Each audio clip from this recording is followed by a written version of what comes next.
sudah dibilang bahwa kita adalah cinta lama, kami dukung PKB untuk masuk dalam pemerintahan terus.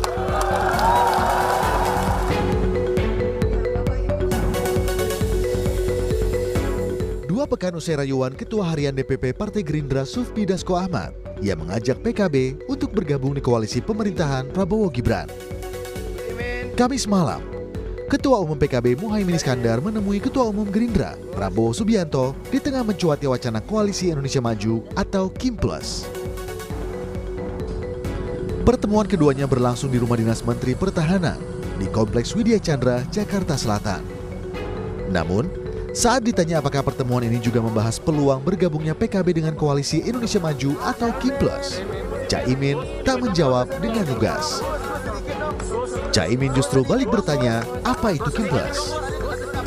Meski demikian, Caimin menyebut dalam pertemuan itu ia dan Prabowo membahas banyak hal, mulai dari soal Pilkada 2024 hingga rencana partainya dengan Gerindra ke depan. Ini membahas negara, ini bukan pilkada saja. Berarti gabung KIM Plus, Gus. Gabung KIM Plus ya, Gus. Gabung KIM Plus KIM Plus gak, Gus? KIM Plus itu apa? KIM Plus apanya Kim Jong Il ini. Oke ya, makasih ya. Apa sih bahasanya dikit aja, Gus? Semua kita bahas. Semua. Negara itu maksudnya apa, Gus? Pembahasan negara itu. Pembangunan yang akan datang yang harus kita lakukan bersama-sama. Intinya PKB Gerindra siap mensukseskan pemerintahan yang akan datang. Usai pertemuan itu, Ketua Umum Partai Gerindra sekaligus Presiden terpilih Prabowo Subianto menyebut ia diundang ke acara Muktamar PKB. Prabowo pun mengatakan akan memenuhi undangan Caimin itu. Komunikasi saya diundang Muktamar PKB. Ya, oke. Terima kasih. Datang apa aja, Pak? Ya, insya Allah hadir. Ya. Ketua Harian DPP Partai Gerindra Sufmi Dasko Ahmad mengakui pertemuan itu turut membahas Pilkada 2024. Tak hanya itu, Dasko juga menyampaikan Caimin mengundang Prabowo untuk hadiri Muspimnas dan Muktamar PKB. Mengenai kepastian PKB gabung KIM Plus, Dasko menyebut akan segera diumumkan. Ya, betul, salah satunya ngomongin beberapa pilkada, kemudian mengundang Pak Prabowo untuk hadir dalam acara Muspimnas sekaligus Kongres Muktamar. Nah, itu. Kalian spesifik soal DKI nggak, Bang? Tadi banyak macam-macam bicara juga soal DKI. Bang, berarti PKB udah fix masuk KIM Plus, Bang? Ya nanti ada waktunya kita akan umumkan. Pengamat politik Ujang Komarudin menilai pertemuan antara Caimin dan Prabowo sinyal PKB bakal bergabung di KIM Plus. Menurut Ujang, jika PKB resmi bergabung dengan KIM Plus, maka nasib mantan Gubernur Jakarta, Anies Baswedan, akan pupus untuk maju kembali di Pilgub Jakarta.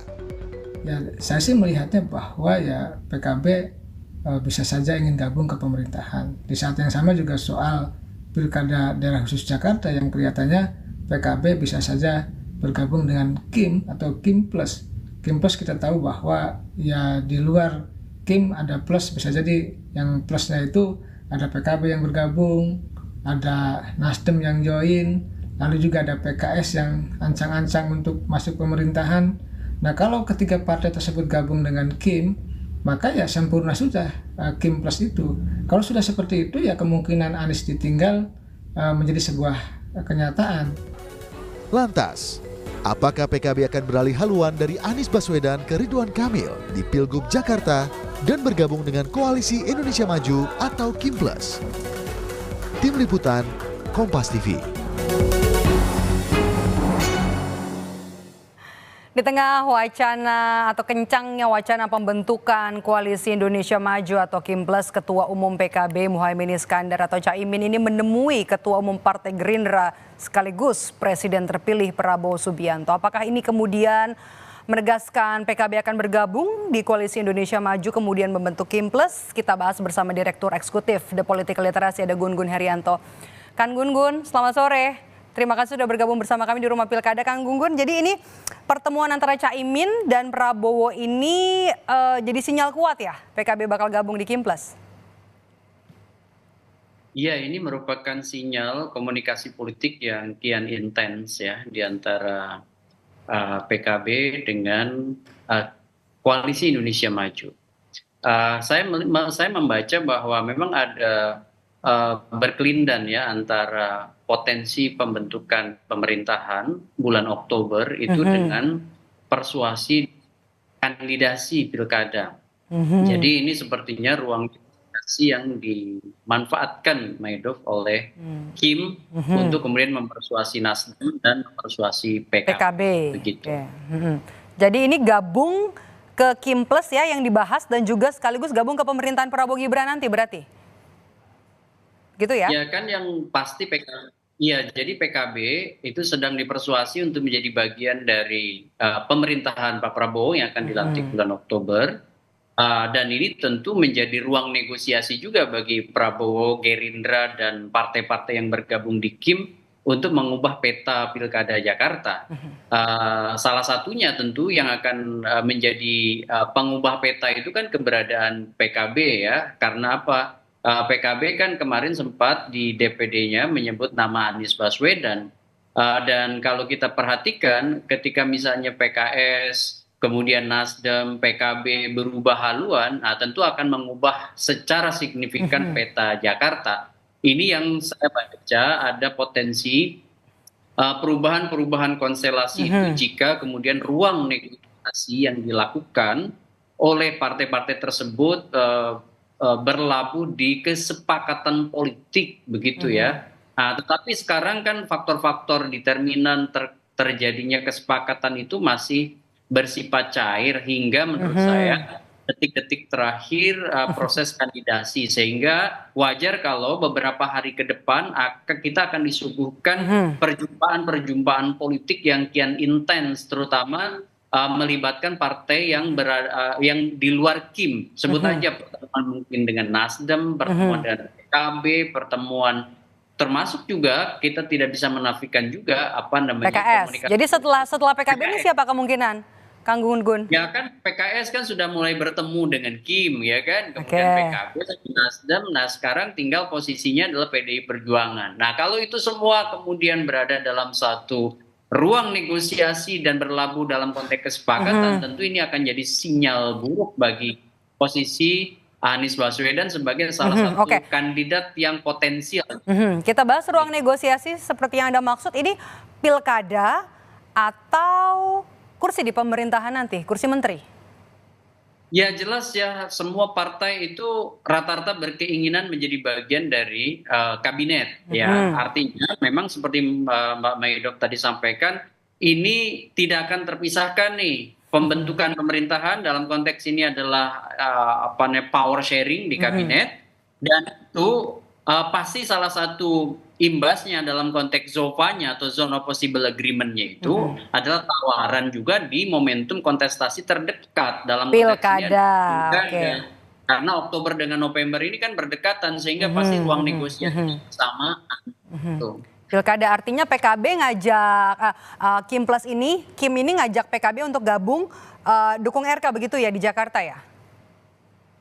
Ya, saya menduga akan ada juga persuasi ke situ. Nah, tinggal sekarang apakah PKB di Jakarta ya akan tetap dengan skema awal, atau karena misalnya tadi ya bahwa negosiasi itu harus menerima dan memberi, maka pasti itu menjadi salah satu cara ya Kim untuk kemudian memasukkan list negosiasi pilkada ini gitu. Jadi wajar kalau kemudian posisi PKB akan mempertimbangkan banyak hal, termasuk bukan hanya aspek pilkada di beberapa daerah, tapi juga akomodasi politik di kabinet Prabowo pasca Prabowo dilantik nanti.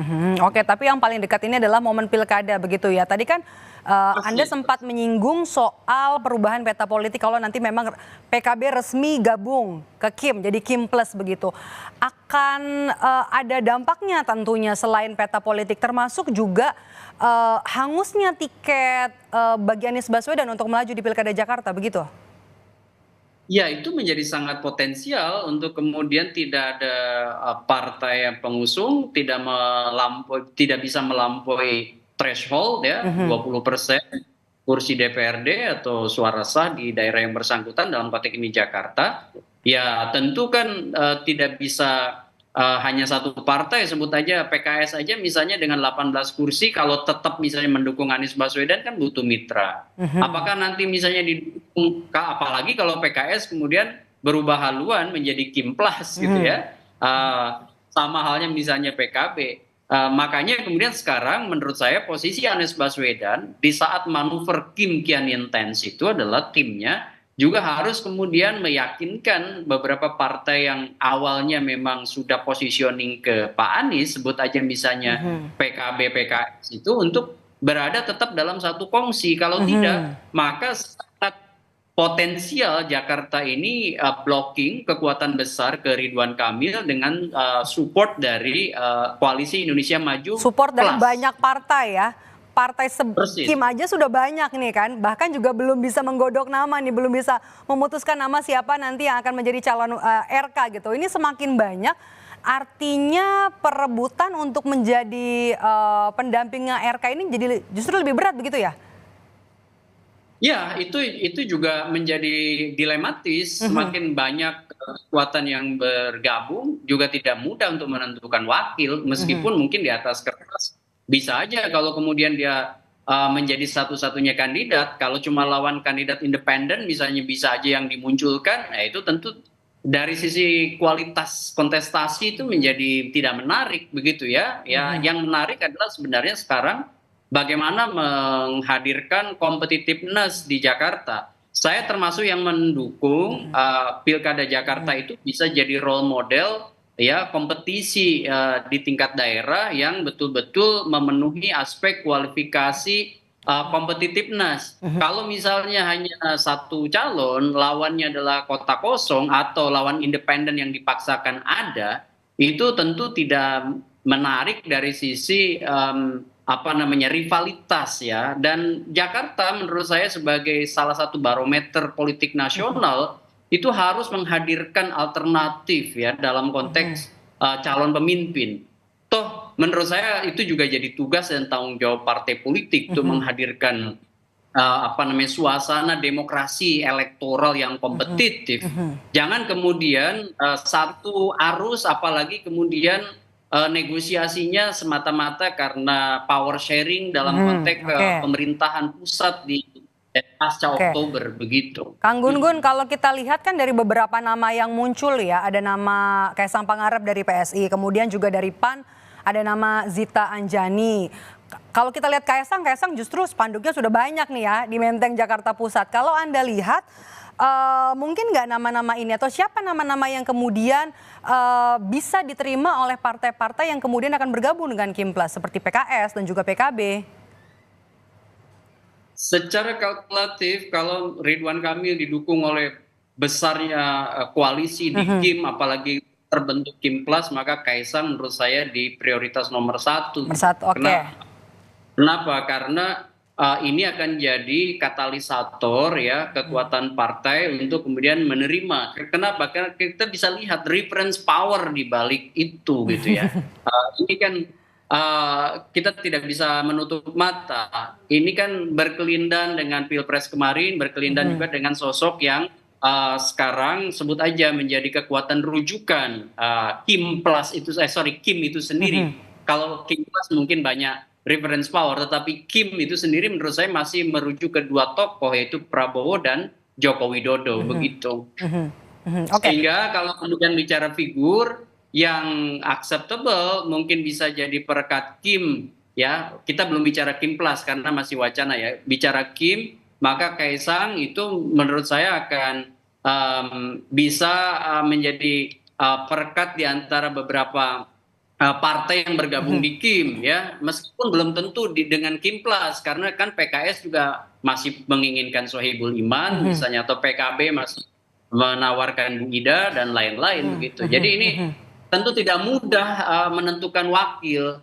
Cuman masalahnya partai-partai dihadapkan pada pilihan yang terbatas berbenturan dengan pembentukan pemerintahan, dan partai punya kepentingan untuk punya jatah di kabinet. Itu yang kemudian saya kira ya hitung-hitungan di atas kertas ada benefit of office atau keuntungan dalam kekuasaan yang ditawarkan sebagai bagian dari politik akomodasi, sehingga kemudian banyak partai yang awalnya dikongsi berbeda itu potensial untuk menjadi bagian dari Kim juga gitu. Oke. Jadi kalau kita lihat dari komunikasi politik yang ditunjukkan oleh PKB setelah kemudian bertemu dengan Kaisang Pangarep, kemudian juga bertemu dengan Prabowo Subianto, ini semakin kuat ya sinyalnya ya. Sudah bisa dipastikan ya akan berlabuh kemudian di Kim dan jadi Kim Plus? Kalau dipastikan sih belum ya, tetapi bahwa probabilitasnya itu lebih besar iya. Tinggal sekarang apakah kemudian negosiasi di antara partai-partai di luar Kim itu tuntas atau tidak, kan begitu, terutama menyangkut bukan hanya soal probabilitas perolehan suara dari pasangan calon yang dimajukan di pilkada, tapi juga bicara soal keuntungan dalam kekuasaan kabinet. Nah, apakah kemudian tuntas atau tidak, dan juga bicara tentu skema koalisi di daerah-daerah lain, sebut aja di pilkada-pilkada yang terantara. Kan ini kan bicara Jawa Tengah, bicara Sumatera Utara mungkin udah selesai, Jawa Tengah kan belum selesai, kemudian juga beberapa spotlight politik. Tapi Jakarta kan Jakarta paling menarik begitu ya. Jadi nasib Anies gimana nih nanti Kang Gun-Gun? Nah, nasib Anies itu menurut saya akan tergantung pada jangkar kekuatan PDI Perjuangan, bandulnya kemana, kemudian PKS apakah konsisten atau tidak. Kalau misalnya dia ditinggalkan oleh PKB atau Nasdem, tapi PKS masih mendukung dan kemudian dapat tambahan suara PDIP, toh dia tetap bisa melaju kan menjadi salah satu kompetitor. Nah, masalahnya adalah menyatukan PKS dan PDIP itu kan juga persoalan yang sangat rumit begitu, mengingat historis. Ya, meskipun di beberapa daerah pilkada mereka berkoalisi, cuman kan tetap aja genealogi politiknya sebenarnya berbeda begitu.